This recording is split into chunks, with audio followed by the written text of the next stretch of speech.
welcome to College Admissions Real Talk. I have my special guest today, Jessie Contour from Blue Stamp Engineering. Welcome, Jessie. Hi, so happy to be here. Yeah, I'm so glad to have you. And the reason why I invited Jessie to talk with you all today is because I have so many students who want to study engineering. They're interested in engineering, and engineering, if you haven't done it, in my mind, as a non-engineering person, it's such a black box. There's so many different facets and fields. And so I brought Jessie on to talk a little bit about engineering and demystify some of the different interests and pathways that you can take. So before we dive into that, Jessie, can you tell me a little bit about yourself and tell the audience who you are and what you do? Yeah, sure. So I actually, related to what you just mentioned about engineering, I want to rewind a little bit to when I started school. I actually grew up, my parents were both engineers, and growing up, I was like, no thanks. I was like not really interested in that. My dad worked on cell phone technology, which I thought was kind of cool because I wanted a cell phone, but I wasn't really interested in being an engineer myself. It just seemed a little boring to me. So I went into school and actually studied 3D animation, and I worked in the game industry for a while.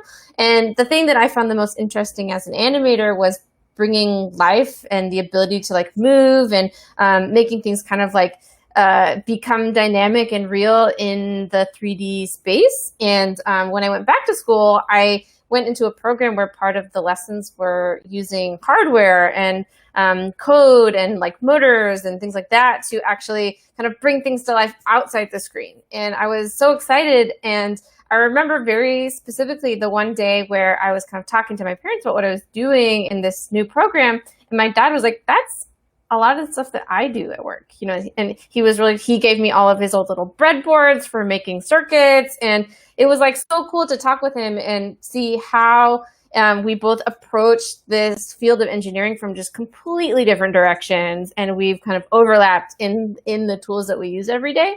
And since I went to school in that area, I was, building lots of projects, and I work a lot in education. I love teaching. And so after a few years doing things like building exhibitions at the Museum of Natural History in New York, I started working with Blue Stamp, where I now love to spend every summer introducing students to the field of engineering through projects. So that's kind of what I'm up to these days. That's so cool. And I think I really appreciate hearing about your story and sort of, that realization about how engineering can work differently depending on what medium you're working in. There's kind of a conceptual way of thinking about things, but you can apply to different areas. Yeah. And I think project work is so helpful and important for high school kids because it helps you as a high school student to develop your interest, to build skills. So I'd love to hear, like, from your perspective, let's say like their dad isn't an engineer, they don't have something lying around at home. Like, what are some things that people can keep in mind when exploring their interest in engineering? Yeah, I think that's a great question because engineering, like you said, it's a little bit of a black box. And if you have no idea where to start, it can be really intimidating. So one thing that I would recommend that students do is take a look at the things in the world around them that are inspiring. When I interview students to come into Blue Stamp, a lot of times they say that they're interested in self-driving cars, or maybe like space travel, or maybe they're interested in the Internet of Things, kind of like the smart objects that they find around their homes, like Google Homes or things like that. And if you find these things that you're just curious about in the world, oftentimes there's a project that you can tackle that will expose you to more about how these things work. And so, and you might think like, well, if I don't know how to build a self-driving car, how would I even start a project? But there's so many resources online these days. Like there's videos on YouTube, there's cool websites like Instructables that really walk you through like step by step. But it can be overwhelming because there's so many things you could build. But if you find that one thing that you're really curious about and you're like, oh, wow, this is this thing I saw that's in the world. Like, how I want to build a self-driving car. Well, that's actually one of like the first projects that a Blue Stamp student might try to tackle. And, we kind of work through projects like that. And a self-driving car is totally something that you could build.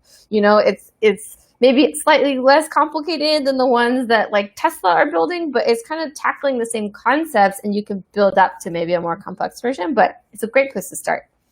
Wow, that sounds really neat. I'd love to build a self-driving car. That sounds really fun.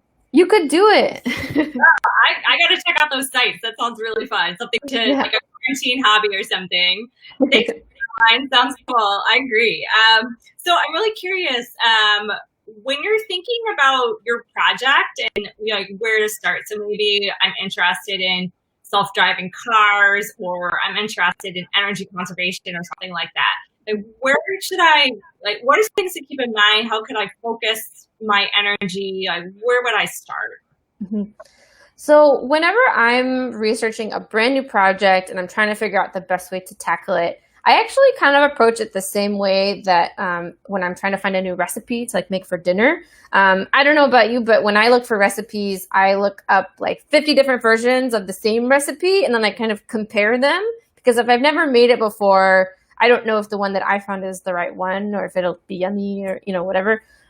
So if I was to make a self-driving car, I would probably go to a site like Instructables, and then I would look up, self-driving car, and kind of see what are the first few if you sort by like popular or something like that, you can see what are the most commonly used tutorials, and then you can start comparing them. You'll probably see something similar, like maybe they all use the same microcontroller called an Arduino. You're like, okay, well, it sounds like I should use an Arduino for this, because 80% of them agree that Arduinos are the way to go. And then you might look at the sensors that are being used, and there's a few different sensors that you can tackle, but I would say maybe the most common one would be one that's like, it's an ultrasonic sensor that senses distance, so you can detect if something is close to you or not.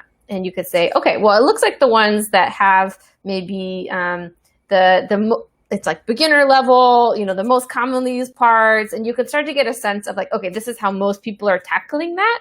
And you can kind of work your way through to see, what would be the best way to do it. So that's, I think, how I would tackle it, is like look up as many things as you can and then compare them and kind of see where you land. And another thing I would recommend for like beginners would say, look for ones that have like the least amount of parts, because people get really excited about projects and they want to add all this stuff. And once you are comfortable with what you're doing, you can start getting more complex. But like if you find ones that have like 3 or 4 things to work with, you can kind of jump in, like dip your toes in first before you dive head first. That's really neat. Are there certain parts that are common to many types of engineering projects? Well, there's a lot of different types of microcontrollers that you can use. So one thing that's really cool these days is there's this one called an Arduino that I mentioned. And Arduinos are basically microcontrollers that make it easy for you to prototype. So they have these pins that are built in that are super easy to just plug little wires into and get stuff working right away. You don't have to learn how to do anything crazy like soldering, which is, if you don't know what soldering is, that's basically just gluing 2 metal things together with metal glue so that electricity can flow through them, but it requires some use of special tools. So Arduino is really easy. You can just plug a wire right into this little hole right on top and do some basic coding, and you can get stuff working like really fast. It's meant for like rapid prototyping. And so there's this thing, and it's very, very accessible. I think you can buy them for like $15, and you could really make like amazing stuff with them. So there's like this tiny little piece of tech that really kind of opens the world to project building. And yeah, that's probably one of the most common things that's used these days for beginners. That's so exciting that, this technology is so accessible and it's relatively affordable. Yeah. Yeah. $15, like. Yeah, sure.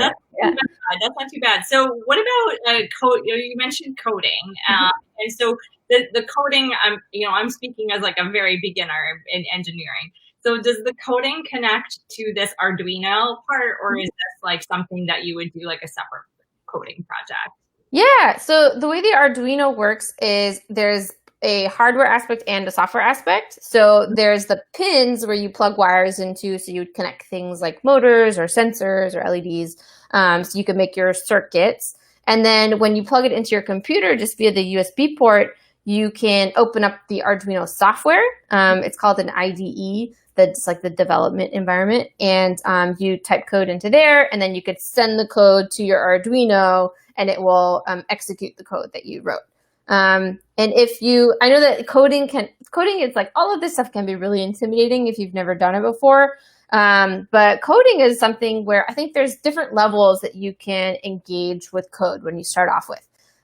Code can just purely be this functional thing where it's like, it has a job to do, and someone else has probably already written that code. So if you're starting with a beginner project like a self-driving car, you can likely find some example code that someone else has written that really all you would need to do is learn how to read through it and understand what it is doing. So I think this idea of being able to like understand and parse through the code and saying like, okay, this line is doing this line is doing this. I might not have known how to write that myself, but if I look at it now, I can kind of understand what's happening. That's a really important first step to getting into coding. And you'll find if you look through, oftentimes code, it's written for people to understand. So if you take a minute and kind of just go slow, you'll be able to get the idea of what's happening. There might be some details that kind of are hard to understand at first, but like you can get the gist of it. So you can say, okay, this little chunk, it looks like it's making my motors go forwards. This chunk, it looks like it has something to do with the sensor kind of looking out in front of it and detecting distance, so you can kind of get the idea. Once you can start to get comfortable just with parsing through code, that's when you can start to get creative, maybe adding in your own lines of code, like combining two pieces of code together so that you can have two things, that you like happening at the same time, things like that. But just like reading through code and understanding it is something that you can do right away because there's so much example code just out in the world that you can just find that makes it easy for you to get started. That's really helpful. For your students or for yourself, what do you think is sort of the first coding language that somebody should start with? Or are there a couple of coding languages that people should get familiar with? Like I'm thinking if I'm Googling examples, like should I do like Python or Java or something else? Yeah, it's kind of a hard question. What coding language comes first? I would say probably the first ones that our students typically pick up are Java or C#. But it also depends on what you want to work on. So if you're interested in like web technologies, you'd probably learn JavaScript. If you're interested in robotics, that would maybe be the Java or C#. If you're interested in making games, we have a lot of game students that make like video games. That's coded in C# a lot of the time. And then if you're interested in like machine learning or, digging a little bit deeper into the coding side of things, Python is actually one of my favorite languages, but it's very, very different than the others. So it can be I would say Python as like a second language, I think is good because it's very different. You want one of the more sort of classic languages because it has more similarities to others. So yeah. I like Python a lot because it's kind of unique, but it definitely, if you learn Python first, it sort of ruins you for the more classic languages like Java or C#, which are pretty similar in structure. Yeah, I can imagine. It's like learning Mandarin so you can learn Spanish. It probably doesn't work. Yeah. Very cool. Well, really, really interesting. So what are the kinds of, so let's say I have a language I've chosen, maybe it's Java or something like that. What are the best, I know there's a lot of free ones out there or low cost. So what are the sort of softwares that people should use to insert this code? What do you mean insert the code? This shows my basicness. I'm not even giving you the right terminology, but I'm thinking about, so like, let's say I want to program my self-driving car. Where am I actually housing that code? Got it. So with Arduino specifically, there is that software that works with the hardware. So it's called it's Arduino software that connects directly to the microcontroller itself through the USB port. So you would code on your computer with this, it's basically an app that you can install, and then you'd code and it would put code onto the Arduino. If you're doing web development, that's a little bit of a different process. And then if you're working on, if you're working in Python, let's say we have a lot of Bluestem students actually work with the Raspberry Pi, which is essentially just a tiny computer. It works really similarly like to how just a computer works. You can plug a monitor in and a keyboard and mouse, and it can connect to the internet and open files and, you know, all of that same stuff. But the cool thing about it is it has little pins on it, just like the Arduino does. So it's like a computer that you can like plug a motor into and make your computer like turn a motor on, which is like so cool. But if you're coding on a Raspberry Pi, you could code it in Python. You could use Python to make stuff happen, and the Pi uses the terminal on the computer. If you don't know what the terminal looks like, have you ever seen those screens where like it's like hackers and it's like a black screen which is like text on it and you can tell your computer what to do? That's the terminal. You're just connecting more directly with the computer through a text-based interface as opposed to the visual sort of desktop. So you can use Python and have your terminal run Python scripts, and it feels very hackery, which I think is cool. But yeah, it kind of just depends on what you're doing, and it'll be different ways to make the code kind of work. Wow, really interesting. This is super helpful for me and for a lot of people who don't know as much about engineering and just want a primer of how to get started. So, obviously with COVID-19, we're not working together in robotics labs or huddled around desks, unfortunately. So what advice do you have for people in navigating the different fields of engineering in this remote world that we're in now, where we're, socially distanced and all? Yeah. I mean, I think this is something that all of us are kind of adjusting to. I have been really excited to see how students are kind of tackling the remote learning world now. And this is really like a great time for you to try to build projects, try to learn from people online. We're all using Zoom or, like some kind of video chat. And you can work with people remotely. If you just put up a video chat and have your friends kind of sitting there, maybe all of you are working on the same project, and you can kind of, maybe I'm making my self-driving car. Maybe I wired up my sensor and it's working, but my friend wired up theirs and it's not working. So you can kind of compare, you could share your circuits with each other. I think that one of the things that I like to do when I'm kind of trapped at home is just take on projects and, make sure that I'm always trying to learn something new and better myself. And technology is great because with an Arduino, you'll need to buy some stuff, but you can do web development. You can make websites. You can do digital content. You don't have to buy anything. And a lot of the stuff is free for students. So if money is an issue that you're concerned about, there's lots of stuff that you can do. I could build my own Google Home and have it connect to things around for free. Just like at home, I could make my own here. Or I could do machine learning projects. If I have some kind of computer, I can try to do some facial recognition. So when I come to my computer, it says hello to me, and all of that stuff you can do without purchasing anything. If you just have a webcam, you could use the camera feed to do facial recognition. And the Arduino stuff, that it's really affordable to be able to buy an Arduino and just get some wires, start off with just a breadboard, making some circuits. So there's a lot of stuff that you can do at home, and the online learning can be just great to connect with people. If it's building with your friends, or I was just thinking about when I was learning this stuff in the first place, I felt the same. I had no idea where to start. I would often reach out to the people who wrote the tutorials I was learning from and say, hi, I'm a student.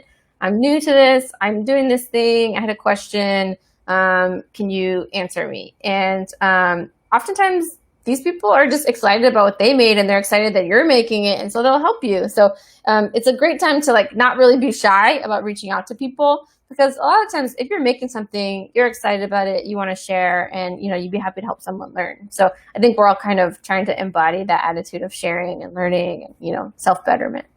That's great. Yes. And I always say that, there's never a good time for a pandemic, but at least we have really, really good technology that allows us to be connected during this time. Great video chat. Definitely. So what are some examples of projects that students have created that you've guided them through in the Bluestamp program? Yeah. So we have some really exciting stuff happening this summer, and then I've run the New York program for Bluestamp for the past 3 years, so I have a few favorites. So this summer, I've actually been super impressed by all the students who have taken on machine learning as a project they wanted to tackle, and we've done everything from just kind of getting the basics of facial recognition or object detection, so you could show it something, so I could like hold up a pen and it would be like, you're holding a pen, which is like kind of amazing. We've done some image recognition where you could show it a picture and it'll tell you what you showed it a picture of, so it can distinguish dogs versus cats or something like that. And you can start really digging into that, just how this technology works. And one of our students is doing a double session and just got the basics of machine learning in our first session. And then this session is actually creating his own image recognition model, where he's training his machine learning model to look at parking lots and then detect how many open spaces are in the parking lot. And we were like not sure if it was going to work, but then this last week he really had a breakthrough and he was finally able to start getting answers about how open the parking lot was. And I thought that was just so amazing because it was a really difficult challenge. And some other students, there's a project that we have that's called the knee activity monitor, and it's like it's this like knee sleeve that you put on. It has some sensors that detect how your knee is kind of moving through space for like athletes if they're training to make sure they're like working, running safely. And then it uses Bluetooth to push the information online, so you can kind of look at it on a web dashboard. And one of our students was really inspired by this and modified it to make smart shoes. And so instead of a knee, it's on his feet, and he put all these sensors on his feet. And now he's walking around and kind of pushing a lot of different data. He's got accelerometers, he's got pressure sensors in the shoes to determine like how the foot is kind of falling on the ground, as well as like GPS information. So he has like these like feet dashboards online, which I think is so cool. And then one other project I would like to talk about is a project. There's a student who is really interested in music, and she wanted to build a piano for people who could not hear. So for people who are hard of hearing or completely deaf. And so like, how do you build a musical instrument for someone who can't hear music? And she ended up building a system that uses pressure sensors. So when you kind of press on it, like you're playing the piano, it pushes the information to the computer, which then makes visualizations. So if you're pressing chords, you're getting kind of like colorful fireworks on the screens, kind of show you that like how hard you're pressing and, you know, the chords that you're making. And I was just so impressed not only with her ability to learn how to work with these sensors, learn how to make the Arduino communicate with an entirely different program that makes visualizations. This kind of communication is a challenge. And then also she actually built out this whole piano and used like woodworking, and she like had these rods and, you know, everything was like movable. And it was truly just this amazing project that she conceived of from day one. Like she came into my interview with her and was like, I'm really interested in music. I want to build this thing. And we kind of talked about it. And I was like, yeah, you could absolutely do that. Like, I want to see this happen. And she just really ran with it. And I was so just impressed with her from start to finish. And that's one of my favorite projects I've ever seen made in the program. Yeah, that sounds really moving. I would love to, I don't know if there's like a YouTube video of that, but I'd love to see how that works. It sounds like it would be very moving experience to see all the visualization of that sound and the impact it would make on the deaf community. That's amazing. Yeah, yeah, I can share that with you. Yeah, great. Well, do you have anything to share about how students can find out a little bit more about Bluestamp? Do you want to share a little bit about what that is and how people can connect with you? Yeah, so I would love to take just a minute to talk about the Bluestamp program. So Bluestamp has been around for 10 years. It started in New York. It was our co-founders' names are Dave and Robin. They're really awesome guys. Dave's an engineer, and Robin is really an expert in startups. He's currently working in biotech, but he's really great at like starting companies. And we've been teaching students in the New York area for 10 years, and then we've also been in several other places around the country, but where our other location is in the Bay Area right now. And then when the pandemic started, we unfortunately had to move to online programming. But that has been amazing. So we're totally remote this summer, and it has gone so well. We had no idea what to expect. We really tried to make it happen in person, but it wasn't safe for everybody. But we went remote, and the students impressed us so much that we want to keep trying to offer this remote programming. And so we have a few things that are in the works. We're looking at week-long kind of after-school programs. We're thinking about maybe some weekend stuff. But if you're interested, you could go to our website, which is bluestampengineering.com, or you could email me. My email is jessie@bluestampengineering.com. And you can ask questions about the types of remote programs we offer. But our goal is to offer them year-round. And we're still kind of figuring a little bit about what that looks like. But we're just so impressed by how the students have kind of taken on the challenge and really accomplished a lot that we think that it'll be a cool thing going forward. So. That's great. Yes, I know students are looking for remote opportunities, and I think that what you're offering is so helpful. And likewise, we're offering our Emerging Leader program, which covers slightly different topics, but you really have seen the value of building these online communities of students where they can take a passion project and really capitalize on that project for these weeks and have supportive instructors, have supportive other students. Helps us feel more connected, helps us be productive and fulfill our purposes and continue growing and learning, which is what life is all about anyway. So we may as well live it however we live in this remote world. Yeah, absolutely. Yeah. Finding good opportunities and outlets and ways to connect with people is so important. Yeah. I've been happy every day to be able to log in and connect with our Blue Stamp students because I'm here, at home with everybody else. So it's been great. That's great. Well, anything else you want to share, Jessie, before we wrap up? No, I mean, well, I guess I do have one thing. So for students who are interested in engineering, I have my sort of favorite little words of wisdom, which is that engineering is a field that you can kind of think about, engineering is a tool for you to use. So engineering can be like your hammer, and it's what are the other things in the world that you're interested in? So kind of like what I was saying before, are you interested in self-driving cars? Are you interested in space travel? Are you like me? Were you interested in museums? Because if you're interested in exhibitions, the same technology that you would use to build a self-driving car, an Arduino, you could use that to build things that are exhibiting in a museum. You could build something interactive. They're actually using them in the real world. Are you interested in sports? Well, you might look into how people are building helmets to keep football players safe by using pressure sensors and accelerometers to make sure that they're not being hit too hard.